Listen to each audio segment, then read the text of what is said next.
Thank you, Chairman Cole, Ranking Member of Government, members of the Rules Committee.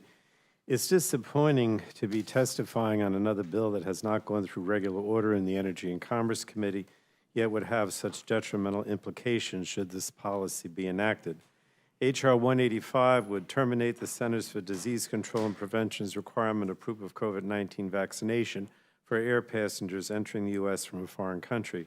Now, this order was put in place as a way to open the world back up again after so many harrowing months of crisis in the midst of a pandemic, and allow vaccinated travelers to return once again to visiting our nation while also keeping our citizens safe.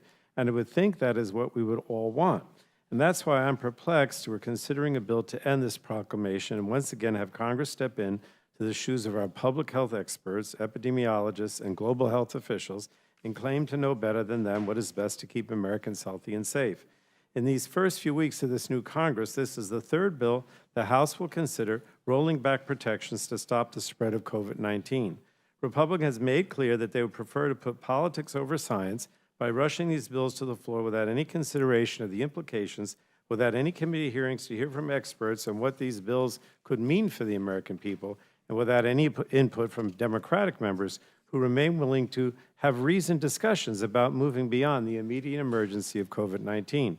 Now, I sat in this room and on the floor last week as Republicans repeatedly called into question the safety and efficacy of vaccines, despite the unequivocal science that vaccinated individuals have an overall lower risk of dying from COVID-19 and testing positive for COVID-19 as compared with people who are unvaccinated. And I have to say, and I hope no one takes offense, it disturbs me because I do think that the more we suggest that vaccines should not be used for whatever reasons, the less likelihood it is that people will take vaccines. And I think that that is a terrible thing. However, and also the other problem here is as variants have continued to emerge around the world, this bill would permit unvaccinated individuals to freely enter the United States, potentially increasing the risk of circulating new variants of concern and stretching our healthcare resources just as hospitals, providers, and public health infrastructure tries to rebuild.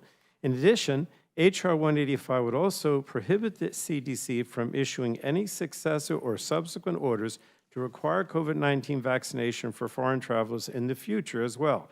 And I think this is dangerous and ties the hands of our public health experts to the political whims of the most ideologically extreme in a way that makes our nation less safe and more vulnerable in the future. And I also find it interesting that Republicans have used every tool available to keep asylum seekers from entering the United States under the guise of COVID-19 public health emergency, but they have no problem permitting unvaccinated individuals entering the United States arriving via air. So I fail to follow the logic of these two positions, and unfortunately believe that just once again highlights some of the concerns I have with the Republican majority with these bills. Now, as I noted last week, Democrats understand that we are entering a new phase of our response to COVID-19 and believe it is reasonable to reconsider some of the pandemic-related policies and whether they're still necessary.